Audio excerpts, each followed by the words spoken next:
I took a piss on an open patch of desert. A glint in the distance caught my eye. I walked over and brushed off the dust. I couldn't believe it. Gold. I looked back at the driver, hesitated, then called him over.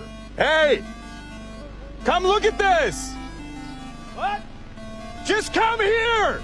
He checked it. It was real. We started digging right away, but the thing was massive. We tried dragging it with the car, pedal to the floor. It didn't move an inch. We gathered wood and lit a fire, had to keep the wild animals away. Then the driver suggested something. One of us would stay and guard the gold, the other would fetch an excavator. It would take 5 days round trip. He said he knew this desert better, but I insisted on staying. He warned me, brutal heat by day, wild beasts at night. I said I could handle it. We made a deal, split the food and water. He took most of the water, said it was to cool the engine, tossed me a satellite phone, then drove off. I told myself, 5 days for a lifetime of wealth. Totally worth it. I set up a small tent next to the gold. The first night was calm, had food, had water, but my nerves were on edge. The growls around me didn't stop. One wrong move and I'd be dinner. Next morning, the sun woke me up. I reached for my water, paused, and put it back. I had to ration it. While looking for firewood, I found a wrecked passenger plane. Tore some parts off, built a better shelter, way better than a tarp. Through the window, I could see the gold. I finally got some sleep, but not for long. The heat woke me up again. My face had started to blister.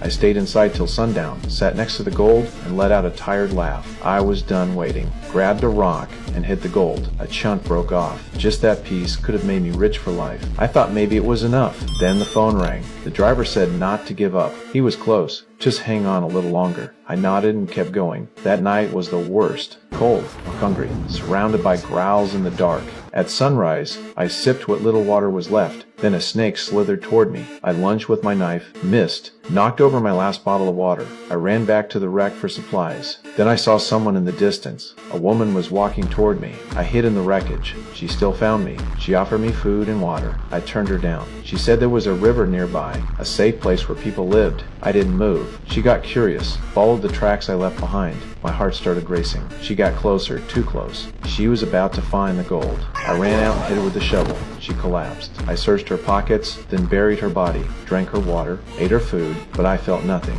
Not long after, the animals dragged her out. I couldn't stand it. Brought firewood and burned her remains. That night I sat by the gold alone, staring at the stars. The driver called again. The excavator was too heavy, still needed time. Told me to hold on. Don't quit now. Right then, a truck drove by in the distance. I almost shouted for help, almost ran toward it, but stopped. The gold was so close, I couldn't let go. Then the storm hit. The sand tossed me like a rag. I crawled into my shelter. It didn't last long. The whole thing collapsed. I blacked out. Woke up with a branch stabbed through my side, barely conscious. I checked on the gold. It was still there.